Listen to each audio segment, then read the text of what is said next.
And hello, Jets fans, and welcome to another episode of Rich Sports Talk. Thank you so much for joining us on the program today. OTAs are in full effect for the New York Jets, and there is a whole lot to talk about. As always, we will be taking your questions, your reactions, and breaking down all the latest and greatest on the New York Jets. And there is a lot to talk about, including surprising rookies really performing well, of course, major contracts, and an elephant in the room now that Justin Jefferson just got a Brinks truck backed up in Minnesota. There is a whole lot to talk about, and I wanted to start with one of the biggest things, which I do think is causing some panic among some Jet fans, but I wanted to look at a little bit of the big picture here and why maybe it's not the biggest thing in the world, which is the Haason Reddick contract.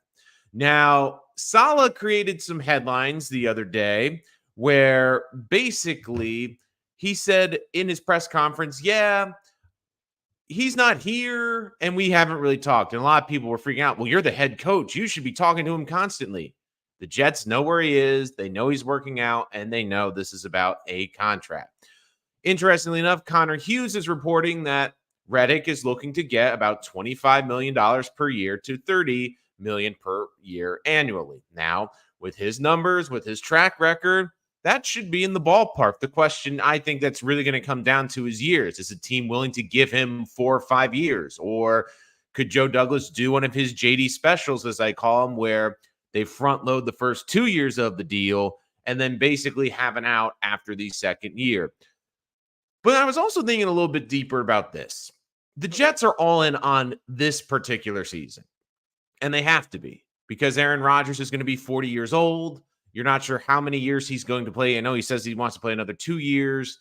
Everything is all in this year. And more importantly, it's all in for this staff. It's for this front office. It's for this coaching staff. If they don't make the playoffs or look significantly better this year, they're all going to get fired.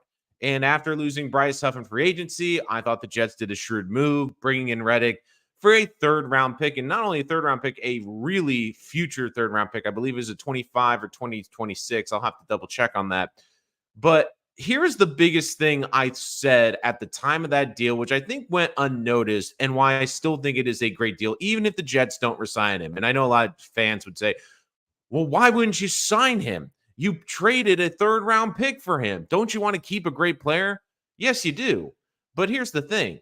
To me, Reddick is a little bit more insurance for Will McDonald. If Will McDonald is not the player the Jets envision him to be, although early signs look pretty good, I'm expecting a step up from Jermaine Johnson as well, but McDonald's been in camp looking hyper athletic, looking like a really good player. So the thing with Reddick is I think it heads the Jets a little bit. And the other thing, too, is the Jets love defensive linemen. And they're not going to be able to pay all these defensive linemen, especially if they really hit. And the thing that I really look at with Reddick is when you look at his contract, if the Jets lose him to free agency, they will get a third-round pick back. Wait a minute. Didn't I just say the Jets traded a third-round pick for him? Yeah, so the Jets traded a third-rounder. And if they lose him in free agency, they get a third-round pick. So the Jets basically will have swapped Reddick and basically gotten their draft pick back. So they're not losing anything if he leaves for free agency. The other big thing, too, is you have to look at the contracts and what you want to invest in this team. And as much as I love Reddick, there's a couple of elephants in the room with the Jets. The Jets have an unbelievable, if you forget, 2022 draft class. We just saw Justin Jefferson get the largest contract for a non-quarterback. If Garrett Wilson has the type of season we are expecting with Aaron Rodgers, and Garrett Wilson, who, let us remind ourselves, had over 1,000 yards receiving with the worst quarterback room in the NFL, I would expect those numbers to be slightly better this year. You're looking to pay him. You also have to keep in mind Sauce Gardner. He's probably going to set the cornerback market. So as great as Reddick is, I think the Jets are kind of resigned to the fact that they can't get it where the price is right. And as great of a player Reddick is, the Jets already have 2 incredible players that are going to be in their mid-20s who they're going to have to pay and budget for. Keep in mind also Brees Hall. I think the Jets would like to do a deal with Brees Hall, but it'd probably have to be a higher annual salary for a shorter deal, maybe like what Christian McCaffrey just got for about a 2 or 3 year extension. That doesn't also include Jermaine Johnson. If Jermaine Johnson gets to be a 10 sack guy a year, he's also going to have to get paid. The Jets have a lot of really good young players on this team. And as great as Reddick is, he's going to be 30 after this year. And if you're the Jets, wouldn't you rather invest your money, invest your capital in younger players and players that you have developed? So, as much as I want to see Reddick here, the Jets did a brilliant trade where if they lose him in free agency and they don't re-sign him, they automatically get a third round pick back for him. Who knows? Maybe what the Jets do is maybe they slap a franchise tag on him and then maybe do what I was screaming what they should have done with Bryce Huff, which is slap the franchise tag on him and then trade him. There's a lot of options with Reddick. And I do think Reddick is going to be in camp. Reddick wants to get this extension, but he also knows he's going to a free agent year.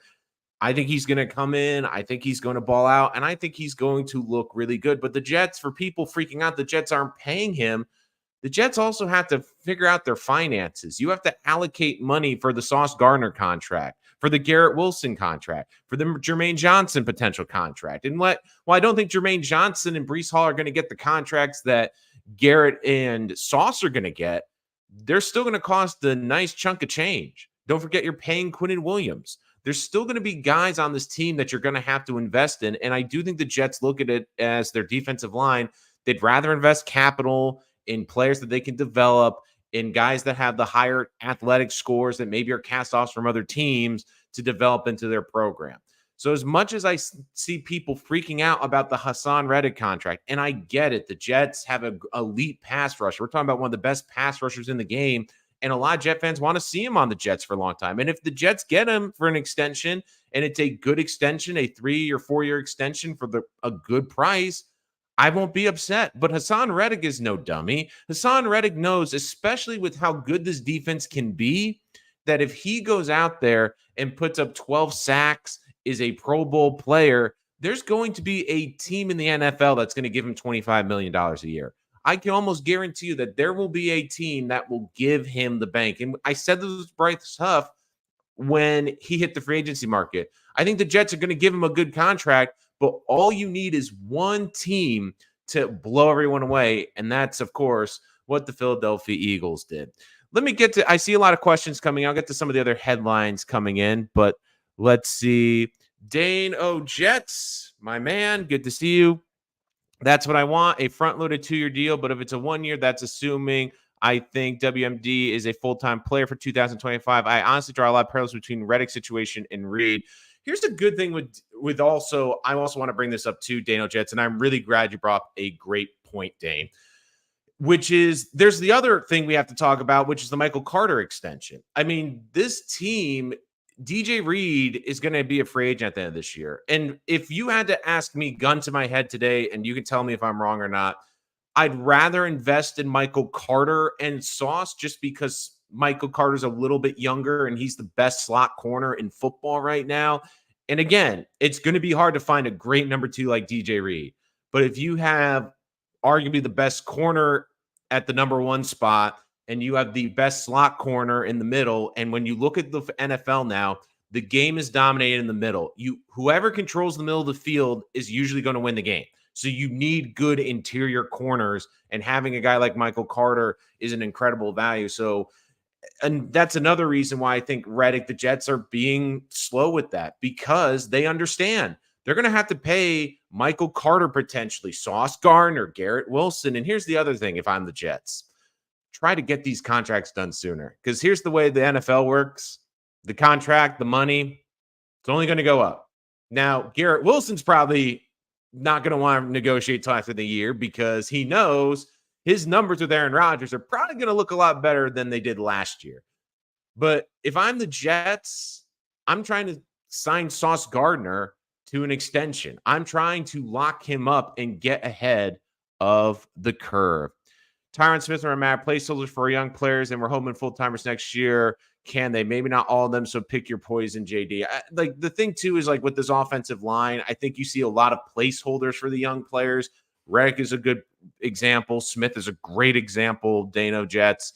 So I do see where you're coming from, and I do think that's what the Jets are hoping for. That they have these veteran players. They have another year to assess some of these young guys, and if it doesn't work, it doesn't work. Scott Foster, 23. I just moved up in the world, and Bears McCaffrey deal is going to make it tough. And now McCaffrey got a big deal. I think Hall, if I'm the Jets, I'd try to extend him after this year while he's still young. But again, running backs are always going to be fickle. But the other nice thing is the other great running back story out of Jets camp, which is Braylon Allen, which I think has qualmed some of the worries for Jet fans. Jets moving backwards yet again. Hopefully they have a good season. My confidence is really low right now. Look, Drones, I get it. There's going to be a lot of Jet fans that are going to be upset with the whole Huffs thing. I certainly have voiced my discontent about that situation. My biggest thing was I said, look, you tag him, trade him, get something. I said, the worst thing you can do is let him walk out the door. That's what they did. Yeah, they'll get a comp pick for him, but it's still not the same. What will Brees command? Because he's a lot younger than CMC and arguably just as good. It's going to be interesting. I think it's going to be one of the fascinating running back debates. I mean, I'm thinking probably around what Saquon got. Saquon got about 13, 14 million a year. I don't think the Jets want to go over 15, but if Brees Hall's an all-pro, if he gets over 1,000 yards, especially running, and if he gets like 700 yards receiving, which he clearly can do, I think it's going to be reset the running back market because, again, the thing is, as great as McCaffrey is, he's starting to get up there in age. Like I'm thinking about this. Like, who's a comparable? Like, who is a young player at the running back position right now that is as dominant as Brees Hall in the NFL? Like, I cannot think of another young guy. So I think he's going to try to reset the market. The Jets are going to have to get creative. And the Jets are going to have to, again, in my opinion, get in front of this. The other thing, too, is you want to make sure that it doesn't kill you. I mean, the Zeke contract killed the Cowboys. Now, Zeke was older than Hall was at the time. But, yeah, so keep it simple, RC, with the red flag. We'll lose DJ Reed and Reddick next year. Stiggers will fill the gap, and whatever free agent will place rookie Sal has proven he can develop defensive players. I like the optimism, keep it simple. And I do think that that's the one thing about the defensive side. I mean, you're always seeing a lot about Eric Watts. Again, I told you after the draft, guys, I said, this is a kid to watch. He's someone I really loved and was screaming for in the 7th round. This kid was a freaking bulldozer at UConn and really was great at the Senior Bowl. I said, keep an eye on this kid. Keep an eye on this kid. And already you're hearing all the buzz around that kid. And I do think the Jets like have some really good talent. And the thing, though, I will say with Stiggers, though, I'm curious to see where they're going to line him up. They've been doing a lot with corner with him, but they said he's been really great in coverage. Is there a chance they move him to safety? I think he gives them a lot of possibility. I can't call Brees as good yet, but certainly younger and on his way up yet. The biggest thing is the age, because McCaffrey, I do think, was limited with the contract because of the age. We have full flexibility. Which routes we take haven't been showcased, and we can't watch 24 a bit before fully committing. I'm wondering, sorry, Dano Jets, just elaborate something a little bit. Can Brees handle 400 touches? So when you mean touches, that includes receiving. The biggest thing I think you're going to see with the Jets is one of the reasons that they really were drafted 2 running backs, especially Braylon Allen, was I think they want to lighten the workload and use Hall as more of a receiver because, you know, unlike Nathaniel Hackett learned after week 8, Brees Hall pretty damn good at catching the football and making plays with the football in his hands. So I think what the Jets would like to do is deploy him as a receiver more. And by getting these guys like Braylon Allen, who I think they're going to lean on more than we expect. And also Allen has been a really great receiver. And it's one of those funny things with running backs where I was kind of going back a little bit with Braylon Allen. And I'm sorry for this detour, Dano Jets. I will get the train back on the track soon. But I just really want to talk about Braylon Allen because, again, he's gone viral with the pictures of how big he is at camp. He's 20 years old. And it's very interesting for running backs. And I think running backs, almost more than any other position, fit is so important. When he was in college playing the one cut system, similar to what the Jets are doing, he was a really great running back. And you could argue he probably was going to be a second or third round pick. And the funny thing was, last year they changed to an air raid offense and didn't feature a running back.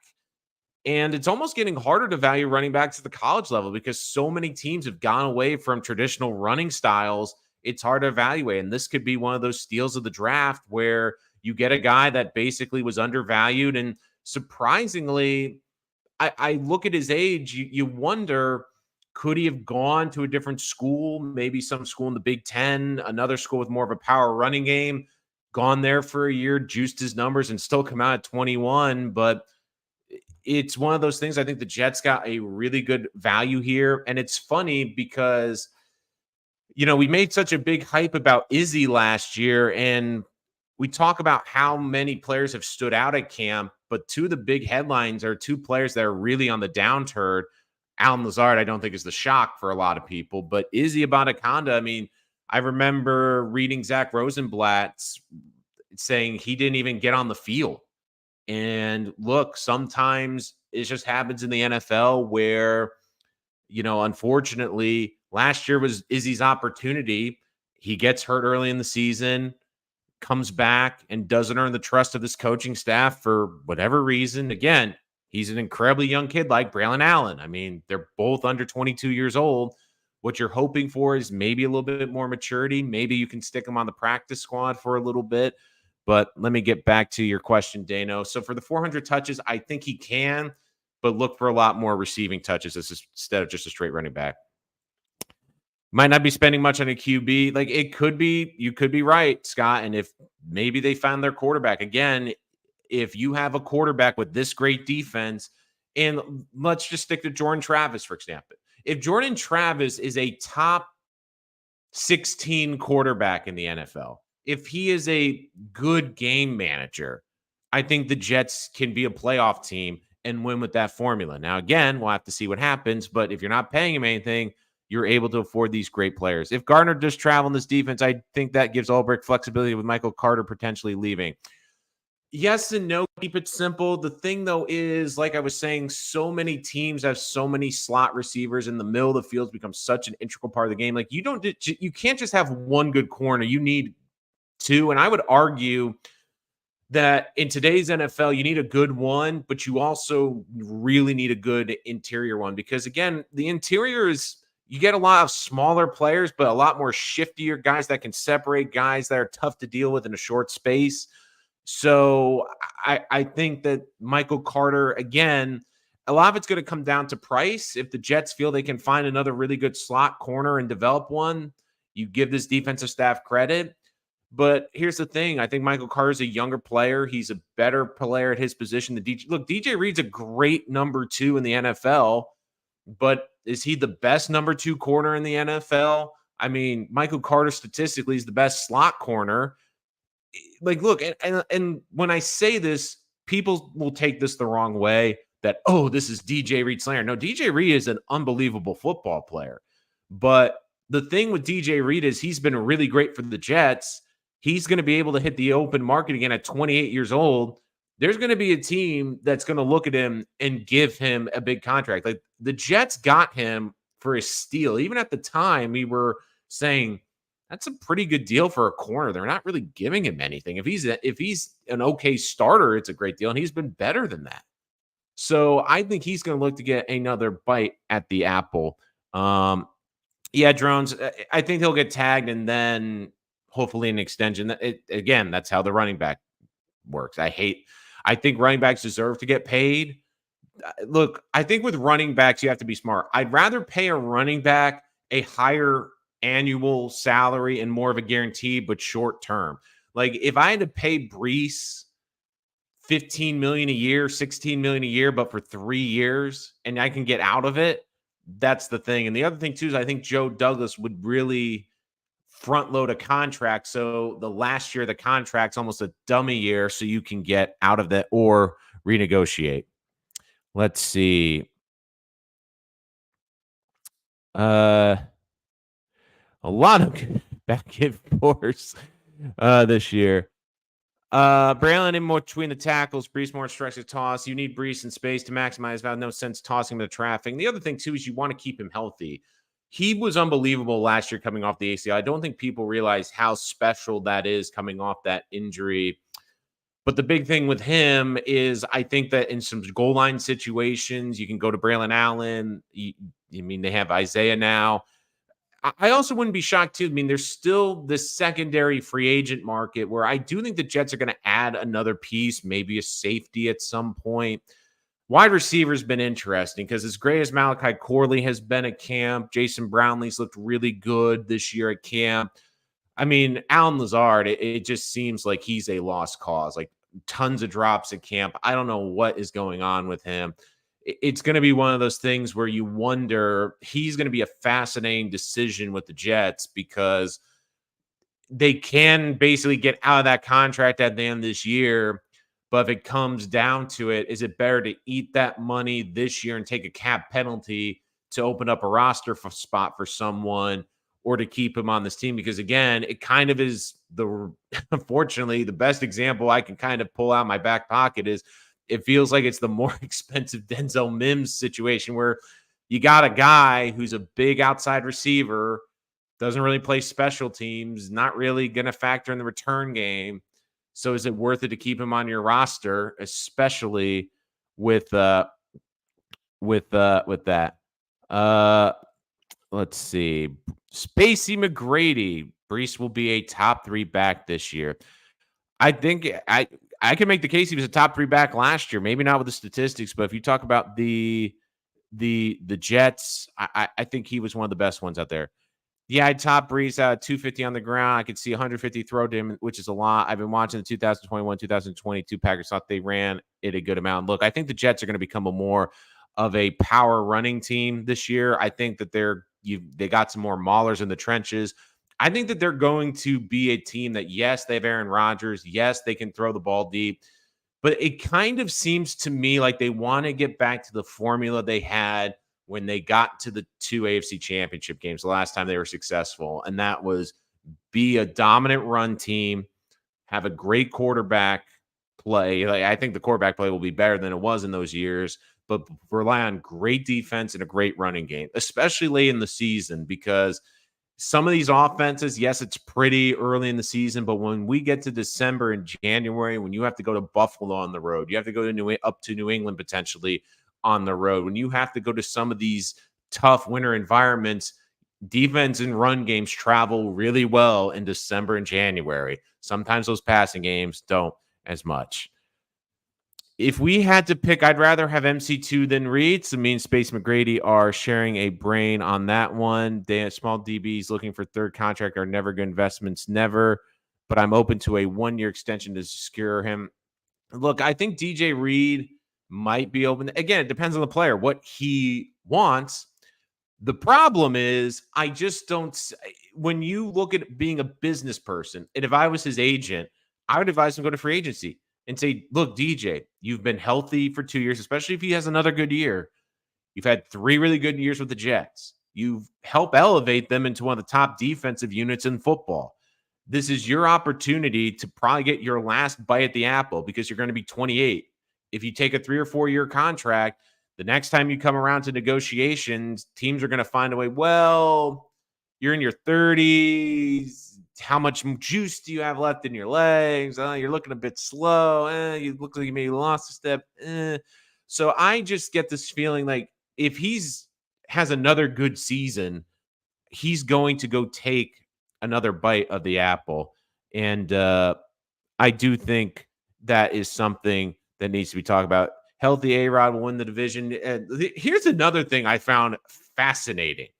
Did anyone see the pictures of Tua? Did anyone see the pictures of Tua losing all the weight? If I'm the Dolphins and I'm a Dolphin fan, I actually would be terrified. I actually think that's a horrible thing because, look, Tua hasn't been healthy. And when I see Tua play, I always think he looks undersized. And I'm looking at him getting tackled. I'm like, he doesn't look thick. Like even Russell Wilson, who's short, he looks thick and can take a hit. Like Tua losing weight, I'm like, good luck, Dolphins fans.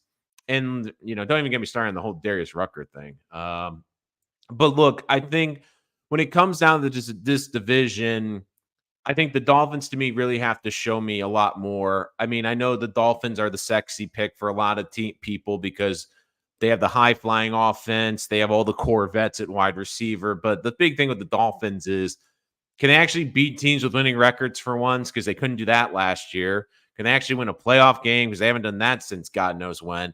So the Dolphins are always that funny team. I mean, we throw around that fraudulent team. To me, they're a team that they're a fun team. They're a fantasy football team. They're a team that, yeah, they're fun to watch on TV. But are they really that good of a team? Like, I think the two best teams are still going to be the Bills and the Jets. I think the Jets have, from 1 through 53, the deepest roster in this division now. Now, there's certain teams that have better positions. I still think the Bills, Josh Allen, even though I think he's overrated, I still would say he's in his prime where Aaron Rodgers isn't. I still think Rodgers is a great quarterback. I still think Rodgers would be the number 2 quarterback in this division. But I just look across this division from top to bottom. I think the Jets have a great roster. I mean, no one talks about the Bills lost a lot of pieces. They also lost the number 1 receiver. The Dolphins lost a lot of good pieces. They lost a lot of offensive linemen. They lost a lot of defense. And look, their defense is still pretty good, but I'm concerned about their offensive line. I really am concerned about that offensive line. I just don't think it is a good one. And look, I think every Jet fans everyone in the AFC East wants the Dolphins to pay. They want Tua to get paid. I think that's the one. Tua and Lamar less than 100 combined 40 pounds, but Tua in Miami long term is something I aspire to see. I think everyone, Dane, wants to see that. I do. I definitely do.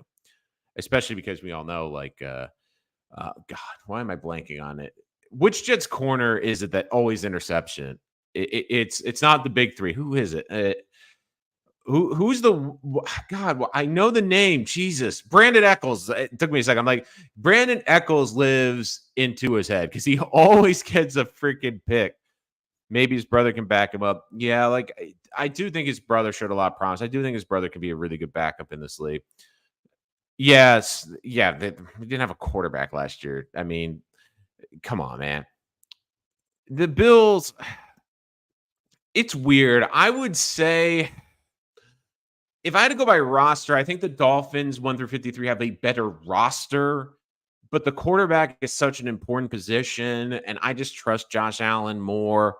So I think it's almost a push between those two. But again, I still think that the Bills have a better head coach. I think McDermott is a better head coach than whatever you call that down in Miami. I mean, I'll tell you this. I know it was cute last year with that head coach in Miami, but if he pulls that again and they suck or they struggle, that's not going to go over well in Miami. I love that we play the Finns twice after December begins. I realized that we play the Bills and Pats twice, then 2 when they're inevitably tanking. But they're not tanking though, Dane. Like the thing is, they're not going. I don't think the Patriots are going to tank. I think that they're not tanking. Like if anything, they were going to try tank this year for the quarterbacks. Next year's draft class, you don't have like a Caleb Williams or a great quarterback. I mean, they got their young quarterback. I mean, I think the biggest thing is they're going to be trying to play the young kids. And you can't tell me that the Patriots don't want to beat up on the. I still think the Patriot and the Patriot way. I don't think they want to lose games. I mean, they have a new head coach. They have a new quarterback. They don't want to lose games. They want to be able to go into the next season building something. Yeah, Eccles. Thank you. I don't know why Eccles. Like, I'm just like thinking, I'm going through every Jets corner. The problem is I've been thinking about all the new ones, and I'm like, thanks for that. I knew it was that. It was one of those things like the answer, but it's just not like popping into your head. You're like, I know who it is. I see it. I have the number in my head. Like I know who it is, but for whatever reason, it just is not sticking. Yeah, they need to rebuild the culture. And I think the Patriots made a mistake. If I'm honest, I think the biggest thing the Patriots needed to do was get a new set of eyes, a new set of ideals in there, and get an offensive coach. And they went the exact opposite. They got a defensive coach. They got someone that was a Bill Belichick disciple, and good luck to him. I mean, look, the best Bill Belichick disciple was also a free agent.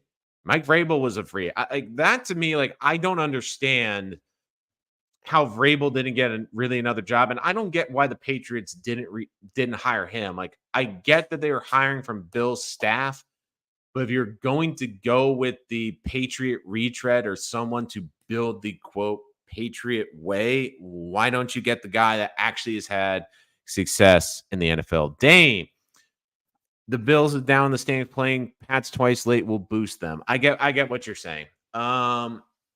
The other big thing too with the Bills is I'm kind of curious how they're going to handle this season. I also feel like they're going to be one of those teams at the deadline that's going to be desperate for a wide receiver. Yes, I know they drafted a receiver, but Stephon Diggs was such an integral part of Josh Allen's development. And I mean, I know we talk about Josh Allen being a top 5 quarterback, but when we talk about that ascent, it was in direct correlation with Stephon Diggs being there. And I understand that over time that relationship soured, but you can't tell me that that isn't a big part of the reason why they were successful. And I think the Bills are going to try to become more of a run first team and actually use running backs for once and not have Josh Allen get killed. But the thing is with Allen, I gotta see without a great wide receiver. And look, he's gonna have a young receiver. They've paid him. We knew this was probably gonna be a situation that they were gonna get into, but now we're gonna learn a lot about the Bills this year because we're gonna learn how good Allen is. We're gonna learn how good that McDermott is. And look, Allen's numbers, I've also said this too, since Brian Dable left. I think Brian Dable was an underrated part of that offense. Since he's left, that Bills offense, yeah, it's still been good. Josh Allen is still good, but it hasn't been the same since he left. I mean, certain times, like it's like in a divorce, like you see certain things that get better, get worse over time. I mean, look, the most touchdowns he ever threw was with Dable. And the last couple of years, yeah, the yards have been same percentages, but the touchdowns, 35 and 14 and 29 and 18 last year, and going to be 29 years old. And the one thing I will also say about Allen, which concerns me, is he reminds me a lot. Now, if you want to blast me in the comments, you can do this. I've always said with Josh Allen on this channel, he reminds me a lot of what I think Andrew Luck and Cam Newton are going to be. He's someone that the team around him had him get the snot being out of him. I mean, all the running that Allen had to do had to be the leading rusher. I mean, he's basically been their leading running back until this last year. And I know sports medicine's gotten better. I know recovery's gotten better, but Andrew Luck and Cam Newton were guys that were seemingly at the peak of their career, and then all of a sudden they broke down and were never the same. And I kind of have wondered that with Allen as he gets closer to his 30s, is he going to be able to do that? And you saw it. And you look, I know he's played every game pretty much in his career since his rookie year, but the amount of hits he has taken, the amount of punishment he has taken, I mean, this is someone that we also have to look at. Like, he's not just a passer, he is a running back. This is a quarterback that has rushed for over 3,000 yards in his career. This is someone that has attempted on the ground 657 rushing attempts, and over the last 3 years has averaged over 115 rush attempts. Now, again, he doesn't get hit on every single one of them. I get it. I know he doesn't get beat up on every play. But to me, that is something that I don't think he's going to age as well. And he's going to be one of those guys where we look back and say, if he didn't take all that punishment earlier in his career, could he have been better longer? I don't think the Dolphins, I think it's going to come down to the Jets and the Bills. I honestly don't think the Dolphins are even that much of a contender. Yeah, they're gonna tank. They're gonna be bad. I don't think they're gonna be a good. I think the Patriots have one of the worst rosters, and they don't have an explosive roster. Like I just don't think they don't. I, I just don't think they have a good roster. I just don't think they have a good roster out there. And look, I know they got a really nice receiver in Jalen Polk. I think that's a nice piece, but it's not like they have a lot on that wide receiving core. And look, Kincaid's a good weapon, though, Spacey. Like, if we're fair, Kincaid's a really good weapon. Uh, look, I think the Bills are, and when Allen is too talented, you're right. If Allen plays 17 games, the Bills are too talented. They're going to win 10 games. They're going to fall into 10 games. The biggest question for the Bills is going to be the health of Josh Allen, how good these young receivers are. Can they deal without Stephon Diggs? And how quickly they can get on the same page. Because I look, I think the Bills, no matter what, are going to be a playoff team. The biggest question for me for them is where are they going to be? Are they going to be one of the top 2 or 3 teams in the AFC? Are they a wild card team? And look, I think that the schedulers, like, I give them, like, the schedulers, I will say, gave the Bills an easier start to the season probably than the Jets. Again, I think the Jets, the hardest thing is their travel. I mean, they open at home against the Cardinals, then they travel.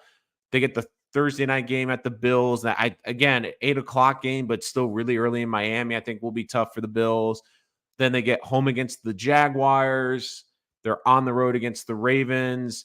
Like, this to me is a gauntlet here from the 29th to the 14th, where they go at the Ravens, at the Texans, and then at the Jets. So they have 3 consecutive road games against the Ravens, the Texans, and the Jets, who I think we all expect to be playoff teams. Then they go home against the Titans. Then they go on the road to Seattle, which is a tough place to play, even if they're not as good of a team. Then they come home against the Dolphins, on the road against the Colts, then home against the Chiefs, on the road against the 49ers. No, home against the 49ers, then go to the Rams, to the Lions, and then host the Patriots, host the Jets, and then at the Patriots. So again, I think that the 2 Patriot games late in the year help the Bills, but the Jets, I feel like the Jets, when you look at their schedule, they get a lot of their toughest opponents at home, where it looks like the Bills are on the road. We'll have to see, Scott. That to me is going to be the biggest storyline of this season. I really do believe that. I really believe that it's going to be fascinating, because if they're quick early and they're out of the gate early, then I think we can agree. But I do think there's going to be some struggle there, because defenses are going to be able to isolate some of these younger receivers, try to force Josh Allen to force it to, Kincaid. The biggest thing is, how are they going to adjust early in the season? As much as I do believe that the Bills still have a really good offense. I mean, look, they have Cook in the backfield. They have some good weapons. It's going to be fascinating to see how this Bills team really adjusts. And look, Stephon Diggs, like, I'm kind of fascinated too. Like, the Texans are a weird team when they made that trade. When I first heard that trade, my first reaction was, because it's not like the Texans didn't have 2 really good young receivers that also, by the way, are really cheap right now. And I think it's almost like kind of a slap in the face to those young receivers. And I think they have to be frustrated, because they're on the rise. They're really playing well. Now, all of a sudden, they have Stephon Diggs taking targets away, which could hurt their future contracts. And we'll also have to see. I think a lot of Stephon Diggs is going to be how he gets along with his teammates, because you looked at Minnesota when Minnesota first had him. We thought that's a big loss for Minnesota. Turns out, really wasn't. Then we looked at the Bills. Oh, this could be a big loss. And then, oh, well, maybe it wasn't that big of a loss. Like I think it's almost going to be more fast to see what he does on the Texans, because on paper, it's a great idea. The problem is going to be implementation. And look, as much as the Bills did in this draft, and look, I just look at their draft even, and I think they did a better job on the defensive side of the ball. I think Keon Coleman was a nice pick in the second round, but it's not like this team did an unbelievable job. And I think they almost missed a great opportunity, because if I was trading Stephon Diggs, I'm trying to get up into the earlier rounds to try to get I'm trying to move up into the I'm trying to move up in the draft to try to get one of these great top 3 receivers. Like I really thought that when the Bills entered this draft, like if they were going to move, that they were going to try to get another pick to try to get one of the big 3 wide receivers, or maybe even get one of the top 5 receivers in this draft, but they didn't end up doing that. If I was a Bills fan, I'd be a little disappointed they didn't come away with some of these bigger pieces as well. But sticking with the Jets, OTAs, my biggest takeaway so far, especially with the Reddick contract, I don't think it's a big deal. I think the Jets have more pressing needs and more other contracts they have to figure out. And if they lose him, they get a 3rd-round pick back. So basically, they traded a 3rd-round pick to get a year of Haason Reddick for a 3rd-round pick, which I don't think is that bad. Chuck Clark seems to be healthy coming off the ACL, which I think is huge. I think he will be a nice presence in that safety room. I'm still interested if the Jets will add another safety. Eric Watts is my player to watch. I'm currently dominating camp. This is someone I watch at UConn. This is a fascinating player to develop, because I think he brings an interesting tool set to this unit. One of the things I also realized too early on was I think the Jets envision him being a Michael Clemens type, where he can play inside and replace John Franklin Myers, because when they did the undrafted players, they all did defensive end, and Watts was a defensive end, and they put defensive line. And from all accounts, he's been moving all around the line. I mean, this is a big kid, 6'5", 275 pounds. He's not someone that's going to have the best first step, but he's got decent enough quickness, absolute bulldozer with the bull rush. And this is someone that's a very raw player. And I just was saying, look, he's one of these kids I want to see with Robert Saleh and Jeff Ulbrich and Singleton, because he's one of those kids you look at and you're like, there's a lot in this toolbox that if you can untap it, this could be a really good football player. Because I was watching the Senior Bowl, because I'm a nerd and I love the draft, and he just kept sticking out to me, because I get it. It's the game is so predicated on speed.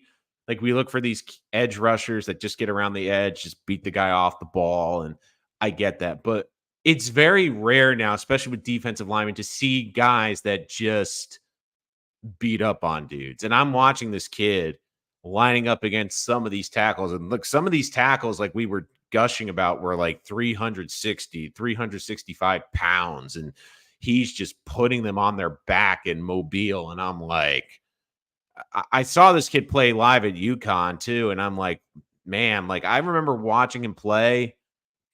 His motor is nonstop, but if he gets leverage on you, he is throwing you like he's basically a bouncer. He's throwing you out the club. He's basically saying, you're out of here. And seeing him do that against a great competition, the Senior Bowl, I made a note of it. And it was one of those weird ones where it was like, I made a note of it because he's one of those players that personally I loved. And it just seemed throughout the Jets draft process, and I talked to other Jet people on this channel about it, that they weren't going to draft him. And I'm really happy they got him undrafted. But look, he's been looking good. Braylon Allen's looking good. Aaron Rodgers looking healthy. And I love everyone going nuts that, you know, he got a blister and was changing his shoes. And everyone's like, oh my God, he's injured. Aaron Rodgers is injured. I'm like, relax. It's a blister. It's early. So I do think, again, I get it being a Jet fan. Every little thing with Rodgers is going to send up the red flags, the smoke alarms, everything. But it's early. I think it's great to see Nick Mangold back helping Joe Tippmann, these other offensive linemen. I know Fashanu's come, they're easing him back slowly. Tyron Smith, they're taking it slowly with him. And the big thing is, look, I think this Jet team, the reason I'm really excited is because the Jets, the last couple of years, have had talent on this team. The one thing they've lacked is depth. I think going into every season I can remember, I always was like, I love the top tier, but man, if they get a few injuries here, they're screwed. Like even on the offensive line, I still don't love the depth. I think it's better, but it was interesting because I just remember even last year we were coming in saying, if one of the tackles gets hurt, the Jets feel like they're screwed. And that's what happened. Though it is interesting, speaking of tackles, I do love how, like, when you get to certain points in careers, and when you're humble, maybe that's when you're open to change.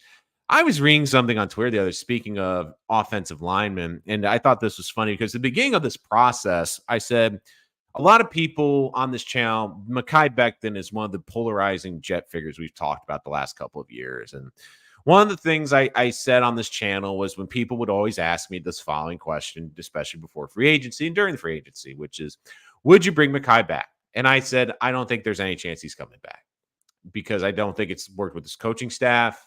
Called him out on social media. Ever since Saleh took over, there's always been this seeming disconnect between Becton and this coaching staff. The one thing I said was the only way I'd bring it back is if Mekhi was willing to play guard. Because with the sacks he allowed last year, with his body type, with his injuries, I said, look, I think he's got to be a guard.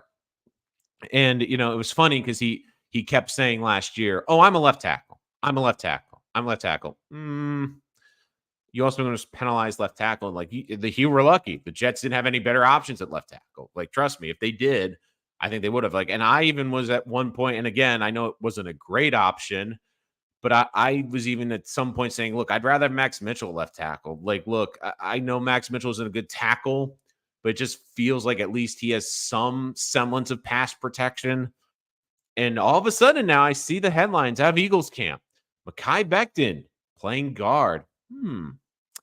It's interesting. Mekhi makes such a big stink of it being with the Jets, but when you're off that rookie contract and when you're, you don't have that money in the bank and you realize maybe my NFL future's in jeopardy. It is funny how certain things begin to change.